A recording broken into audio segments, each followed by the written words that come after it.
आज हम लोग पढ़ाई करेंगे हमारी सरकार का अगला भाग। तो पिछला अध्याय में हम लोग पढ़ चुके हैं केंद्र शासित प्रदेश क्या है, यहाँ तक पढ़ चुके हैं। अब आगे पढ़ेंगे कि लोकतांत्रिक सरकार का क्या क्या तत्व है।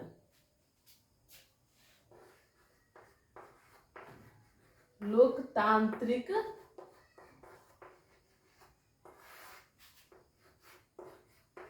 सरकार का तत्व मतलब किस किस प्रकार का उसमें लक्षण होगा लोकतांत्रिक सरकार में, जिससे हम लोग समझेंगे कि लोकतांत्रिक सरकार है। तो सबसे पहले ये जान लेते हैं कि लोकतांत्रिक सरकार दो प्रकार का होता है। कितने प्रकार का? दो प्रकार का। एक होता है प्रत्यक्ष, दूसरा होता है अप्रत्यक्ष। अब ये भी जानना आवश्यक है आप लोगों के लिए कि प्रत्यक्ष लोकतांत्रिक सरकार क्या है। तो प्रत्यक्ष लोकतांत्रिक सरकार वैसे लोकतांत्रिक सरकार को कहते हैं जिसमें जनता प्रत्यक्ष रूप से स्वयं उपस्थित होकर के किसी भी निर्णय प्रक्रिया में भाग लेती है।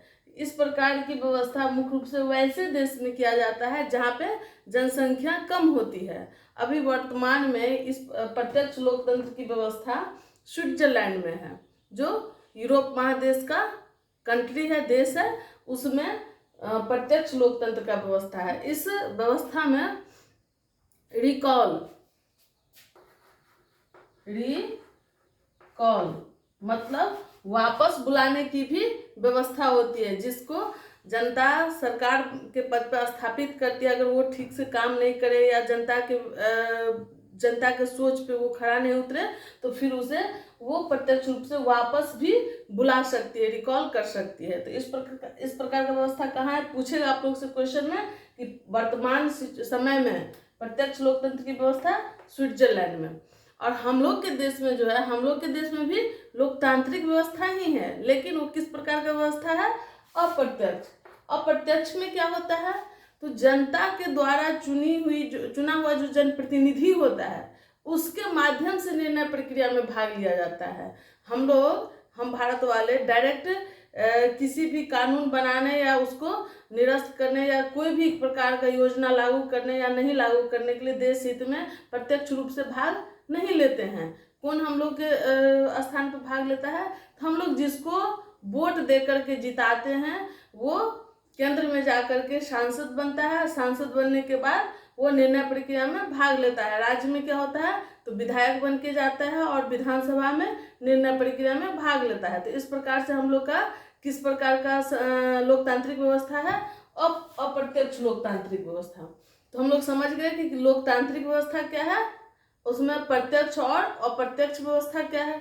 चलिए अब हम लोग आगे देखते हैं कि लोकतांत्रिक व्यवस्था में क्या क्या होना आवश्यक है, उसका तत्व, उसका क्या क्या खासियत हो सकती है। चलिए इस चीज को हम लोग जानते हैं।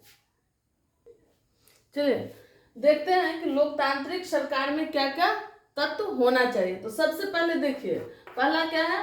लोगों की भागीदारी। मतलब वैसा सरकार जिसको जनता के द्वारा बनाया जाता हो। तो जनता मतलब लोग, और लोग की भागीदारी उसमें होना आवश्यक है। इसीलिए वो प्रत्यक्ष हो या अप्रत्यक्ष लोकतांत्रिक व्यवस्था हो, लेकिन उसमें क्या होगा? लोगों की मुख्य भागीदारी होगी। बिना जनता के द्वारा वो सरकार नहीं बन सकती है। अगला देखिए क्या है? विवादों का निपटारा। विवाद, किसी भी प्रकार का अगर विवाद है तो उसमें निपटारा का बिना भेदभाव का व्यवस्था किया जाएगा कि न अमीरी न गरीबी न जात पात, किसी के आधार पे भेदभाव नहीं किया जाएगा और उचित व्यवस्था होगा विवाद के निपटारा के लिए। अगला देखिए, मानवाधिकार का सम्मान। तो मनुष्य जो जन्म लेता है तो उसको जन्म लेने से ही कुछ मौलिक अधिकार प्राप्त हो जाते हैं। तो वो अधिकार का जहाँ पे ख्याल किया जाएगा, उसको उस अधिकार का रक्षा किया जाएगा, वही क्या होगा? लोकतांत्रिक का वो गुण होगा, तत्व होगा। चलिए अगला देखते हैं, जैसे क्या होता है? छुआछूत का विरोध, छुआछूत नहीं होना चाहिए, किसी प्रकार का भेदभाव नहीं होना चाहिए, उसको सामान्य रूप से बढ़ने का अधिकार होना चाहिए आगे बढ़ने के लिए। तो ये सब क्या है, मानवाधिकार के अधीन आता है। चौथा क्या है, न्याय की व्यवस्था। तो लोकतांत्रिक राज्य में क्या होता है, उचित न्याय का व्यवस्था कि सामाजिक, आर्थिक, राजनीतिक न्याय जो हम लोग के मौलिक अधिकार में दिया हुआ है उस चीज का न्याय किया जाएगा, न्याय का व्यवस्था है लोकतांत्रिक देश में। अब देखिए, समानता, किसी भी प्रकार का भेदभाव नहीं होगा लोकतंत्र में, चाहे वो धर्म, मूल, वंश, जाति, लिंग या जन्म स्थान के आधार पर हो, किसी भी प्रकार का भेदभाव नहीं हो सकता है। अगला क्या है, मुक्त एवं निष्पक्ष चुनाव। लोकतंत्र वही मजबूत हो सकता है जहाँ पे स्वतंत्र और बिना किसी प्रकार का पक्षपात किए हुए निष्पक्ष रूप से जो चुनाव का व्यवस्था होगा, चुनाव प्रक्रिया मुक्त रहेगा, स्वतंत्र रहेगा और पक्षपात रहित रहेगा। तो वैसी स्थिति में क्या होगा, वो एक मजबूत लोकतंत्र वहाँ पे विकास करेगा। इसलिए इसका होना बहुत ही महत्वपूर्ण है। चलिए, इसी के साथ आज का ये सारा टॉपिक समाप्त होता है। हाँ, एक और टॉपिक है, सार्वभौमिक वयस्क मताधिकार। सार्वभौमिक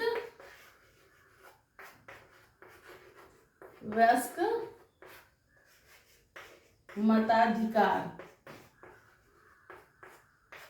मतलब देश के अंदर जो भी व्यक्ति, वयस्क मतलब 18 वर्ष की आयु प्राप्त कर ले, वो किसी भी धर्म, मूल, वंश, जाति का हो, तो उसको वोट डालने से नहीं रोका जाएगा। वो अपने मत डालने का, अपने वोट डालने का अधिकार प्राप्त करेगा। उसी को क्या कहते हैं, सार्वभौमिक वयस्क मताधिकार।